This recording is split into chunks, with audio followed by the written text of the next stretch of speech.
Welcome everyone to Wednesdays with EWAT or English with a Twist. Welcome. It is Wednesday the 13th of December and this is lesson 48 of Wednesdays with EWAT. This is Shanti Kumaraswamy Street, your business English coach at English with a Twist. I hope you're with me, you're joining in and that you can see me, hear me. I thought I'd be really festive today and bring in a nice little Santa's hat, but I can't find it. So what I've done instead is to bring my little poinsettia, which I don't know, is looking a bit sorry for itself, but never mind. Now, you know, it's a thought that counts, right everyone? Hey Angeliki, lovely to see you. Hi Batul. Hey, as you're joining in, say hi guys. And this is our 3 o'clock meeting, get together every Wednesday here at English with a Twist. So if you're on the Facebook page, make sure it's opened, refresh so we can join the chat. So let me know where you're from and how you're doing and how is it where you are. It's been incredibly cold here in the UK, very, very cold. In fact, yesterday was really icy. And I got to my car because I had a lunch appointment with a friend. And I was, and I tried to open the car and, you know, it was frozen over. It had a bit of ice. And I thought, well, that's no problem. I can just scrape the ice and stuff. And I couldn't open the doors. It was just locked. And, you know, most cars now, you have to open them, you know, with your, whatever, your key. Yes, with the key, electronic key. And couldn't do it. It was all stuck. So I was sitting there thinking, well, now what am I going to do? Now the scraper was in the car. The de-icer was in the car. So, you know, go figure. Then it was really bizarre. So I had to wait for a bit. I kept yanking the door open. Eventually it opened. So I managed to put the engine on, everything, get my scraper, scrape away. And off I went. And then as I was driving, suddenly the lights came on saying my back doors were open. And I'm thinking, well, I didn't open my back door. And of course I had. Trying to open these doors and yanking them. I didn't think they would budge, but they did. And so, of course, as I was driving along, the car kept bleeping saying, your rear passenger door is open, blah, blah, blah. Anyway, it was super cold yesterday, very, very icy. So I had to be super careful. Today, much warmer, bit rainy. So where are you guys? How is it? What's the weather like? I know on the continent, Europe, it's, you know, a mixture of cold weather. Like a good English woman, no, British woman, I started this conversation and this lesson talking about the weather. So let me know where you're, what the weather's like where you are. Maria Rosaria, hi. Angelique, hi everyone. I noticed Keiko has joined. So as you're coming along, do let me know and I will say hi. Hello from hello Italy. So great. Now what are we talking about here? Lesson 48. We've only got 2 more lessons before Christmas. How is everyone doing? Done your shopping? You all done? All ready for Christmas? For those of you who celebrate Christmas, some of you, if you're Orthodox Christians, your Christmas will happen later. So maybe you're not involved with this mad rush. But if you're like the rest of us and then celebrating Christmas, which is 10 days from now, then yeah, how are you going? I mean, is it already all sorted? You know exactly what's happening. You know what you're going to be serving on Christmas Day, Christmas Eve, the day after Christmas, which in the UK we call Boxing Day. So, you know, share with me what you're going to be doing. In today's class, we're going to instead be talking about the office Christmas party. And I want to share with you some do's and don'ts. So before I start, I wanted to ask you, any of you have Christmas parties to attend, office Christmas parties? Hi, Gabby. Lovely to see you. I'm so glad you can make the class. So anyone attending office parties this year?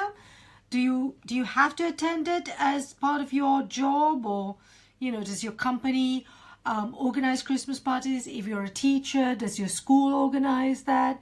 So then the staff members are invited to this party. Do let me know. Are you invited? Do you go? Share with me in the chat box. I'm just refreshing my Facebook page so that I can see who's responding. Just let me have a look. I'm just waiting. But I'm waiting for you to share with me. So what's happening? So anyone going to office parties? Busy going there? I'm just checking to see that I haven't missed anyone out saying hello. I don't know about you, but I know that years ago when I was in the business world, I had to attend quite a few Christmas parties, whether it was clients inviting me or otherwise there were our big office do, we call them a do, or within the department. So sometimes you'd have a department Christmas lunch, or otherwise there'd be the big corporate Christmas do, which is often in the evening.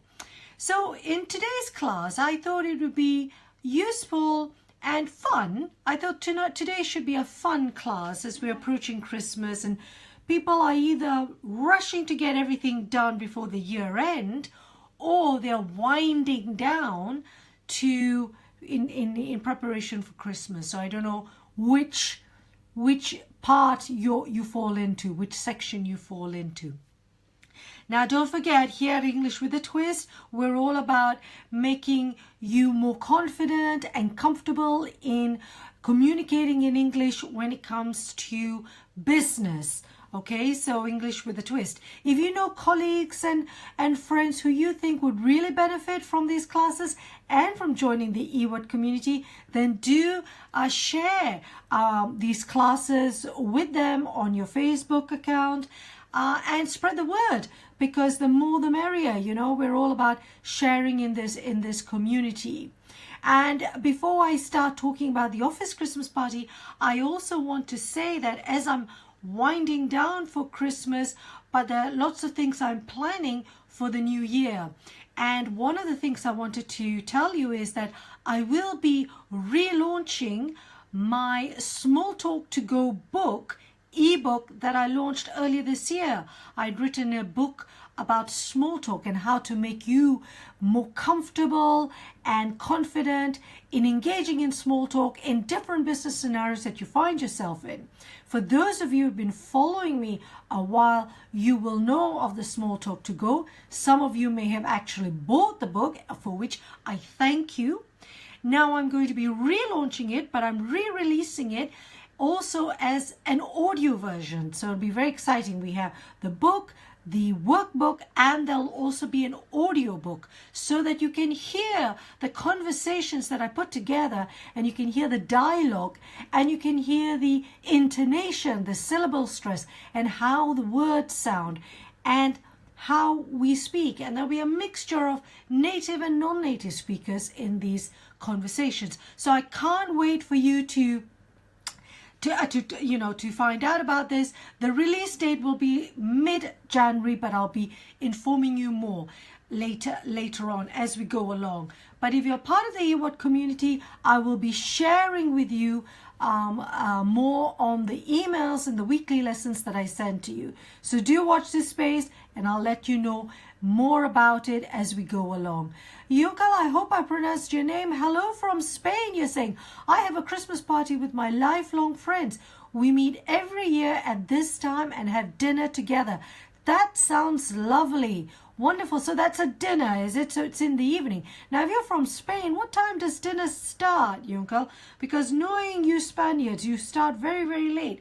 Is that the same in the winter as in the summer? So super late. That sounds great. So that's just with your friends. How about in your office, your company? Do you work in an office? Are you a professional? So I wanted to share with you some do's and don'ts today in this class and about how we prepare for that Christmas party. 10 o'clock, you start. Dinner? Oh, what time do you all finish? When exactly do you have this Christmas party dinner?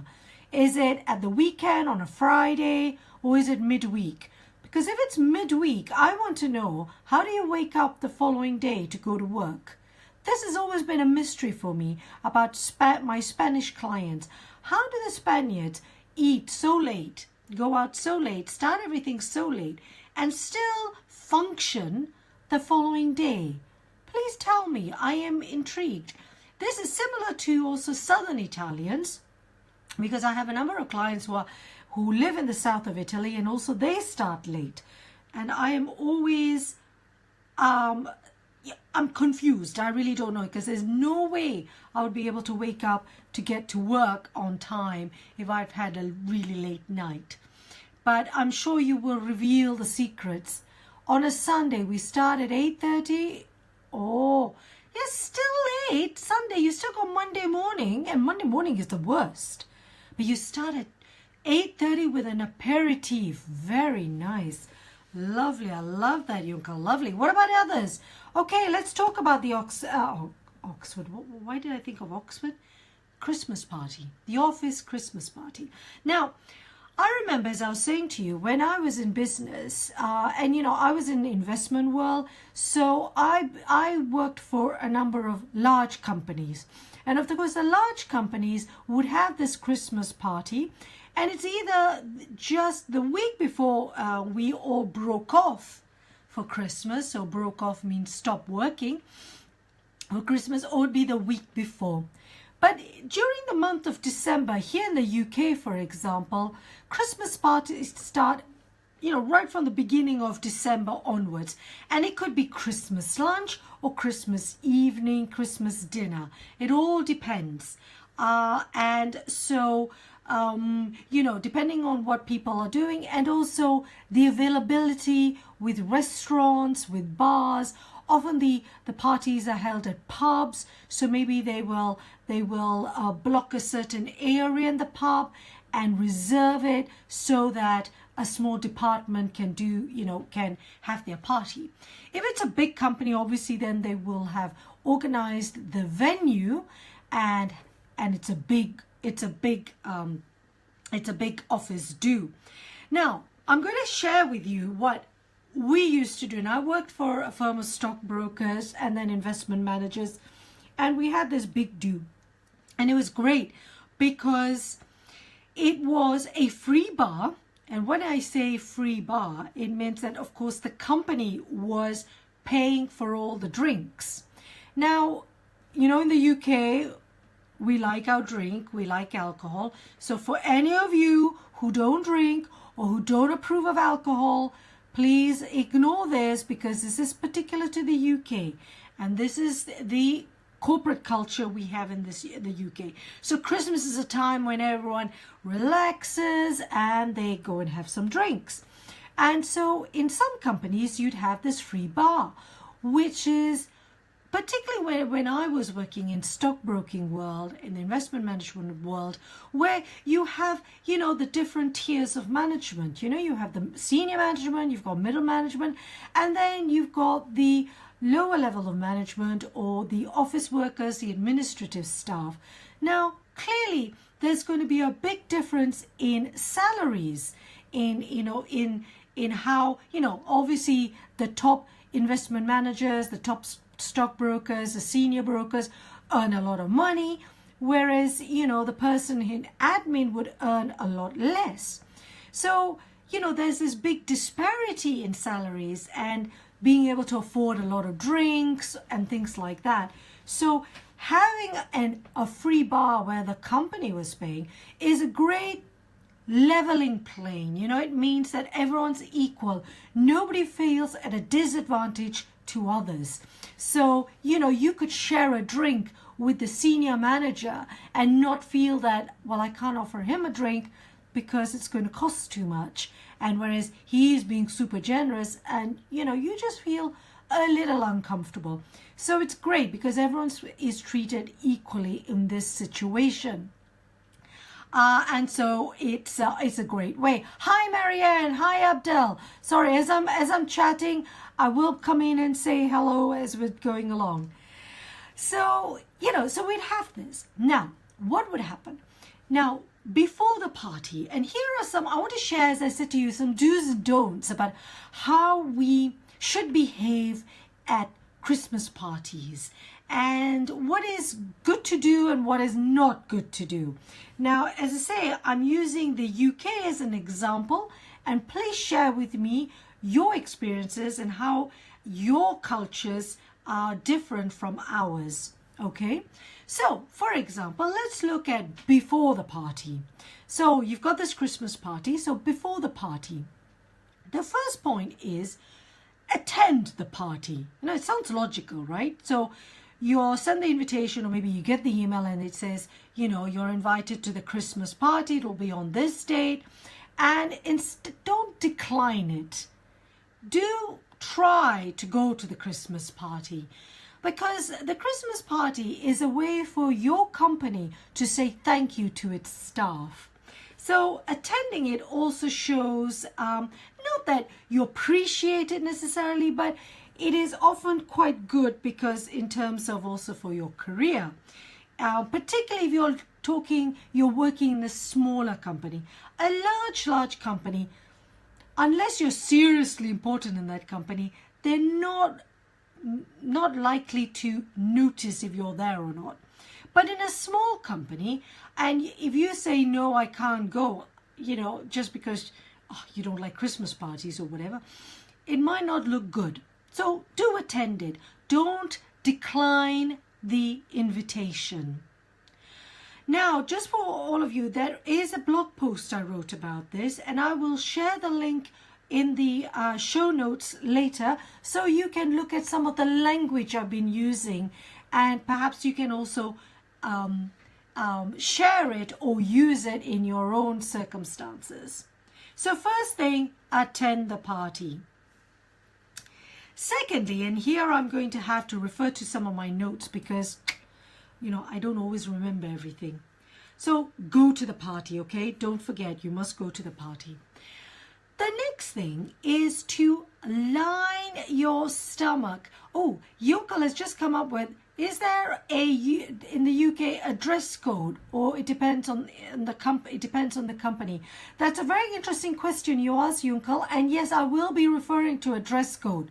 Yeah, that's one of my points in this lesson, so I will talk about it, yes. Okay, number 2, the point I'm saying is to line your stomach. Now, what do I mean? Let's write this down. Line your stomach. So now that is an idiomatic expression. I've just written it down there. Line your stomach. What do I mean by this? Now, it's particularly important when we are referring to countries like the UK, where the culture often is, we unfortunately have a drinking culture, whether you like it or not. But this drinking culture also comes with drinking on an empty stomach. In other words, people drink without eating. So it's very different from, say, the Italian culture, the Spanish culture, and the French culture, where when you have a drink, there's normally, you were talking about an aperitivo, an aperitif, there probably will be something there that you can eat. The UK, it doesn't happen. So often people will start drinking before eating. Now, I don't know about you, but if you start drinking before eating, the alcohol goes straight to your head and it can make you drunk very quickly. So it's important to line your stomach. And lining your stomach means basically is to have something to eat before you go out, so that your stomach, there is something in your stomach already for the alcohol to be absorbed. Now, some people have said to me in the past, what they would do is to have a glass of milk to line their stomach. I don't know whether that works. I don't know if any of you have ever tried that. Glass of milk to line your stomach. Sounds disgusting, but you know, there you go. So if you're in the UK and you're invited to a party here, then make sure you line your stomach, because it's going to be very rare that you're going to see food, particularly if you're invited to a pub. Yeah, you don't get food served with the drinks straight away. The next point is to dress correctly. So this is what Yunkel was saying. Is there a dress code? Well, technically, no, there isn't. And it all depends on what sort of party you have. For example, if it's going to be a Christmas lunch, then obviously you will have gone to work in the morning and then you break off for this Christmas lunch. So it's a departmental lunch. And so you're going out, you're probably going to be in your office dress code, office attire. So, or, you know, your boss could have said, oh no, okay, for today you can dress more casually. So then you do that. However, if it is an evening do, then things change. I'm just stopping here because Gabi says in Argentina, there's always a lot to eat and drink. Yeah, and it's like in a lot of, you know, Latin American countries, you know, on the continent, you eat and drink, which makes so much more sense. I agree. I wish we would do this in the UK, but we don't. Okay, so dress. So imagine you're being invited to this big do and you're going to go for Christmas. Now, in the past, yes, we would dress up. But here's the thing, you need to dress up correctly. Now, when I say dress up correctly, I think more dress appropriately. So this is what I'm going to write, appropriately. So what you don't want to wear is anything too revealing. So women, we're talking about women here more than men, is to dress appropriately. You know, depending on the company you work for, dress appropriately. But, you know, women, you know, they'll go and buy their outfit for the Christmas party. They'll get all dressed and they'll be all like so happy. And, you know, so they wear glitter. They wear really high heels. Maybe it is a dress that's a bit revealing. I don't know. In some cultures, certainly in the UK, it's acceptable. In other cultures, it's not. I always think I want to consider also the weather, because, you know, you come out of a hot room and you come out into the cold, chill winter evening, and I normally always thought about how I was going to go out. But it's amazing. I see so many British people, they'll wear something really quite skimpy, and, you know. So although we say dress appropriately, there isn't really a dress code. But depending on the Christmas party, they might say, yeah, dress up. Or they say glam up. So we work, there's a word we use, which is a informal phrasal verb, glam up, which is dress up.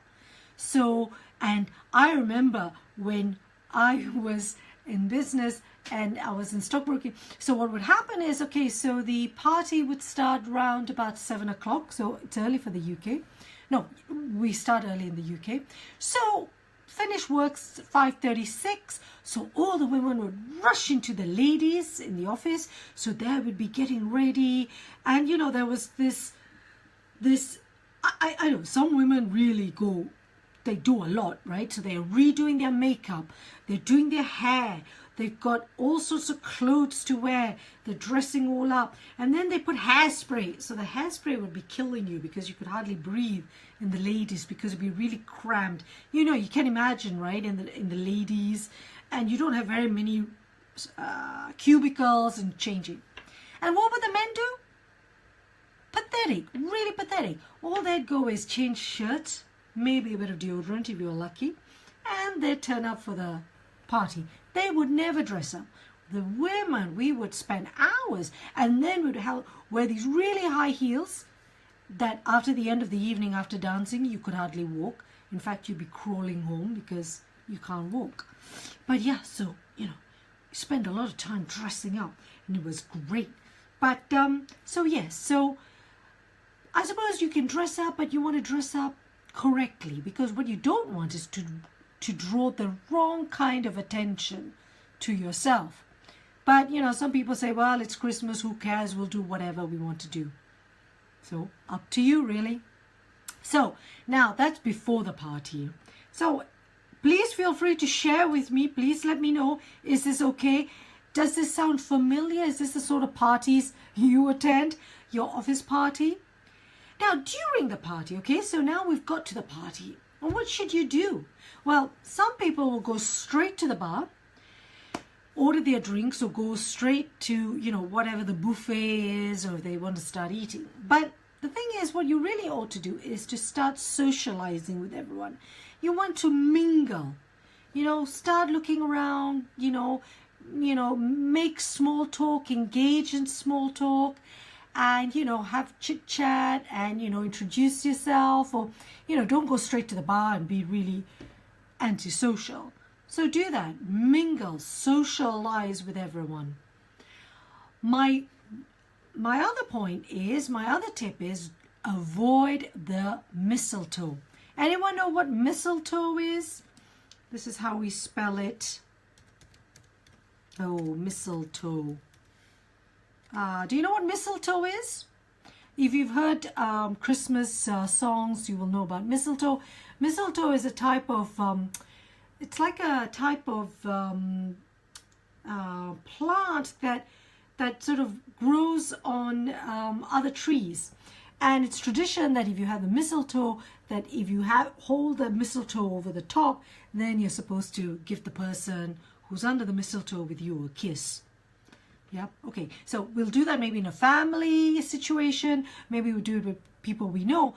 But in an office situation, again, avoid the mistletoe, because yeah, you don't want that situation where everyone starts getting very, you know, drinking, they're relaxing, they're having a great time, and then everyone's going around with this mistletoe and going, oh, give me a kiss, give me a kiss. And you're thinking, please go away. I don't want to do that.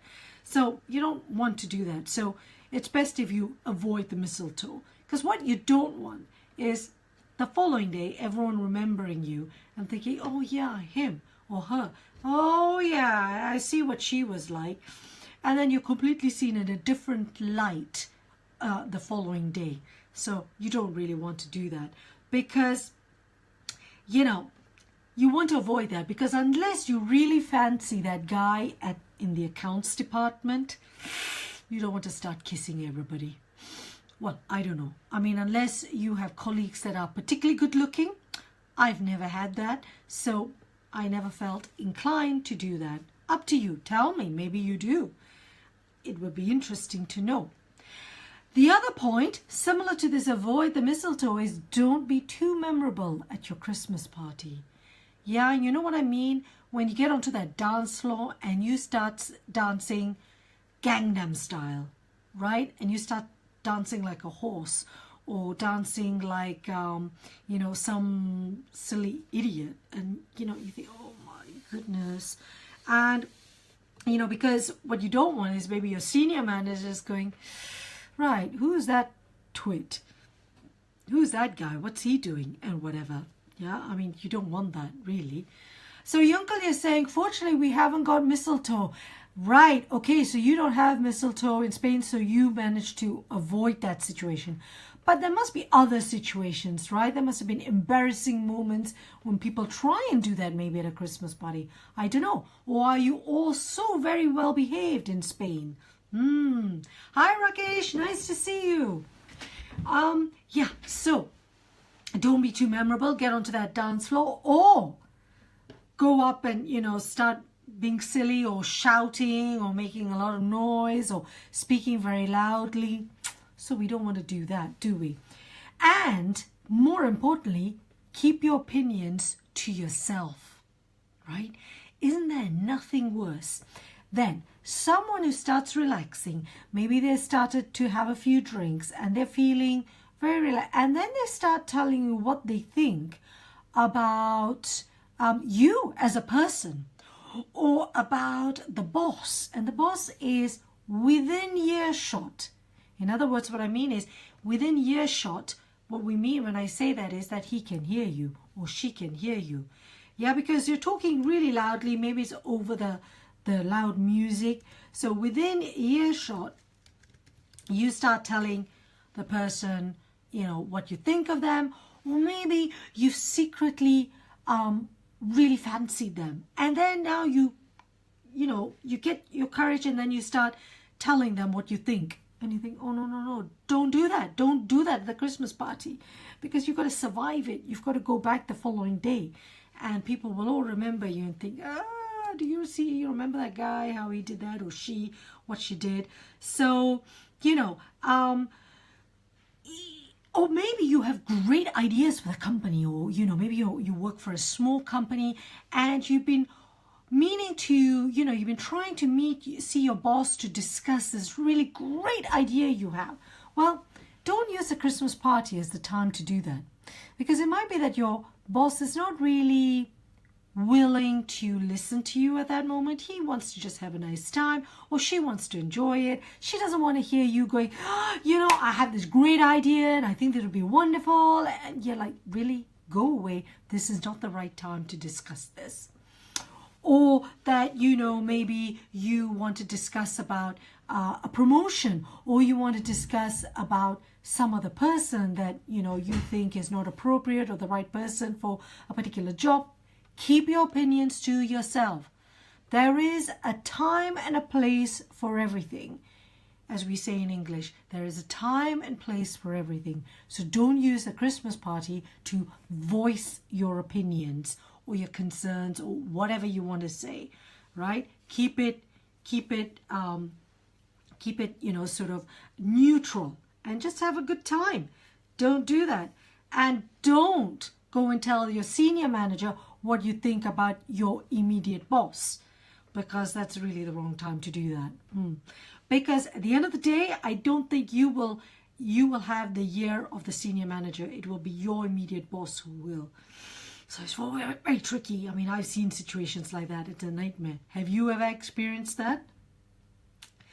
Now, and again, also keeping your opinions to yourself, and also don't be too flirtatious, okay?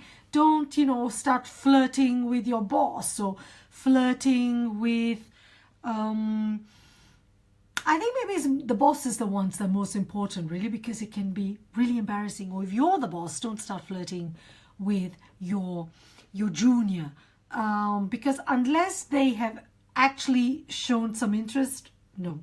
And actually it's a no, isn't it? That's a big taboo in work, because it can cause really very difficult, awkward situations in the company and in your corporate situation.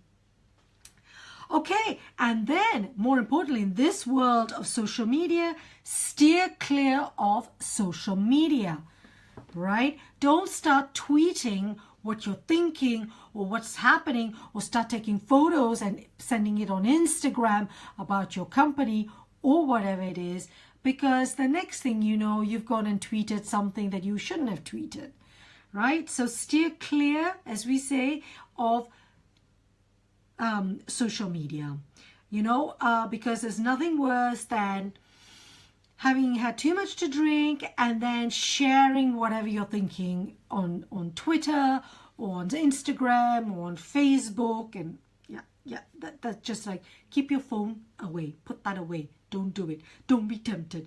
I mean, or, you know, you start telling someone or confessing your secret to them, you know, because social media, of course, is a great way of hiding behind things. So maybe you'll just send, you know, a secret, I don't know, a secret message to someone, telling them what you've always thought of.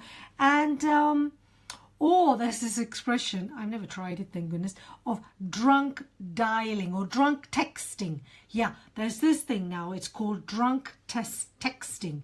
So you're drunk, or you've had too much to drink. I do apologize to anyone who's got issues with alcohol. Please don't. I'm only talking about what happens in the UK, and this is what happens, right? So you could end up drunk texting someone, and you don't really want to do that, do you? You don't want to send them a WhatsApp or a text or a tweet, you know, or whatever, and then regret it the following day. So maybe put the phone away, unless you're taking photos, but even then it's a bit dangerous with Instagram and all that. But, you know, that's up to you. But, you know, when years ago I didn't have this problem because phones were not as widely used as they are now. The other thing is, don't talk about yourself all the time.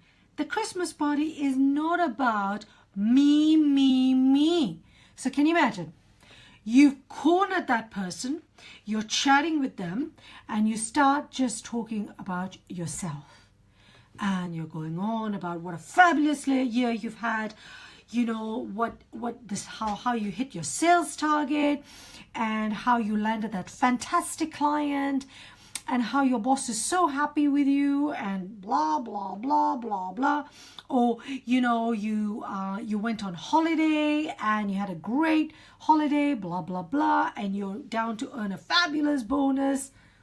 We all know that, right? I'm sure you've all met that person that you just think, you know, can you please just go away and leave me alone?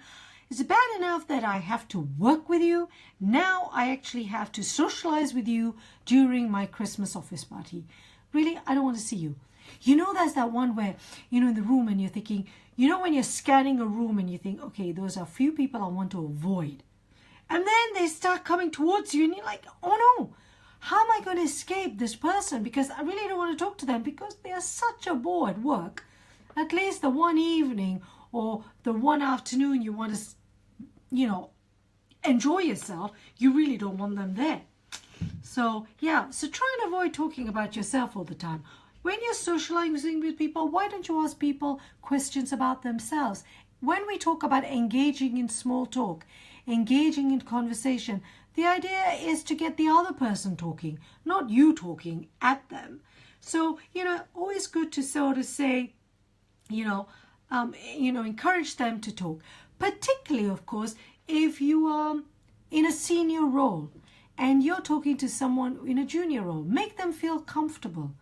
You know, because quite often, I don't know about you, but certainly if you're more junior and you're younger, you might be nervous about talking to your colleague who is senior to you. Maybe you've not had the opportunity before. And a Christmas party is the time when a lot of people have that opportunity. So make them feel relaxed. Make them feel comfortable to ask you questions, or start asking them the questions so that they can respond to you. Because most often people don't ask questions because they're nervous, also because maybe you're the senior manager and whatever. You know, the senior people I've always admired are the people who are very humble. They mingle with everyone. They don't care whether you are the office boy or whether you're the top performing executive. They just want to share conversations with you. And that's what you want. You want to make people feel comfortable by asking questions about themselves, whether they're enjoying themselves. You know, there's lots of things you can do to make them feel comfortable. So do that. So don't talk about yourself, talk about them. Encourage them to talk about themselves. And, you know, then they will hopefully, reciprocate, as we say.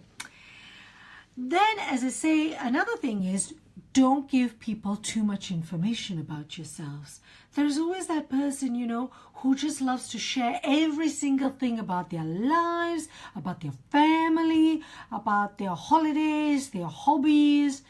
And you just think, it's a bit too much information. I really don't want. Or maybe they like to share things about certain habits they have. And you think, I didn't want to hear that. I'm not interested. You know, so although we're in a Christmas party and it's a moment of relaxation, it's still a company do. You still need to act professionally. You still need to think about, I'm still in a professional situation. I need to still make a good impression, give a good impression, so that nobody starts thinking, regretting they employed you. You know, so always think, okay, I don't want to give too much information. Unless, of course, you know, it's your colleague that you know really well and you're having a great time at that moment and you're just chatting about something or gossiping about somebody. Great. If it's in a larger group, you know, I mean, we all know this, right? It's common sense. Just don't talk a lot about yourself. But then above all, with a Christmas party, the end of the day, it's to just have fun, to relax, and to enjoy the fact that, you know, your company has put together this party. It's coming up to the end of the year. Hopefully you've had a good end to the year. Hopefully your company has done well. You've done well. You're feeling good. You know, that's not always the case. Sometimes it's been a difficult year, and maybe some companies will do it just to, you know, as a thank you to their employees, to make, you know, to say thank you for your hard work. It's been hard times. We recognize the efforts you've all made. But maybe you're still going through difficult periods, and it's that time when you can just relax and forget things up to a degree, up to a point. I mean, not up to a degree, wrong English. But so, you know, so have fun. And if your company also puts together, you know, a DJ and there's music, so then that's great.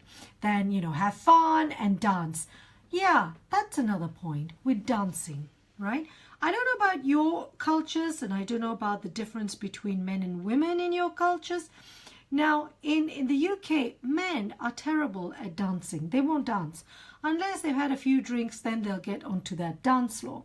More often than not, it's the women, we women, who will head to the dance floor and start dancing.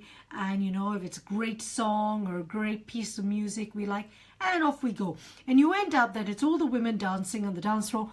All the men are, what we would say in English, propping up the bar as they sit there and pretend, you know, oh, no, I'm not dancing, or it's all women. In fact, it's funny because my husband went to his company do last week, and it was in I think it was in a restaurant or a pub, I can't remember now. And I said, so how did it go? And he goes, yeah, great. And then at some point after the meal, then of course all the women moved to where the dancing was, and all the guys stayed. And I went, oh, how typical. You know, all the women will go and dance and the men just stay. But, you know, I suppose we women are better dancers. Are we? Well, certainly here in the UK we are. But I know maybe in your culture you men are great dancers and you enjoy dancing. I don't know, what's it like? Yunkal, you've been very quiet. What is it like? Do you like dancing? How about you guys?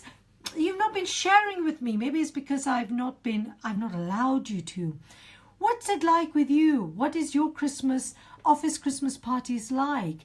What is the most embarrassing moment you ever witnessed during an office Christmas party? Was it you that did that, you know, had that embarrassing moment? Or was it somebody else? Or are you all incredibly well behaved and nothing ever happens that could cause embarrassment to anyone? Tell me. Oh, Khaled has just said, Alejandro, why do you drink alcohol when you know it's not healthy? Okay, alcohol might not be healthy, but there are a lot of also other things, right, Khaled, that is not healthy that people do. For example, we eat bad foods, you know. So alcohol in itself is not bad. It's all about moderation at the end of the day. And it's all different cultures, and we have to accept the different cultures.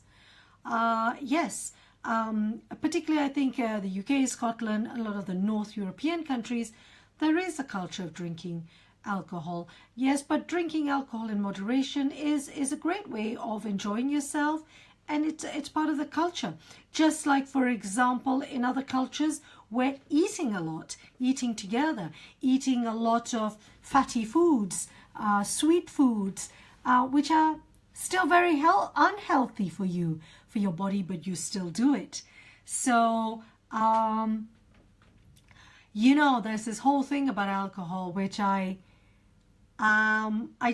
don't, you know, it's a very difficult one with cultures. And I know some people say, well, why do you do it?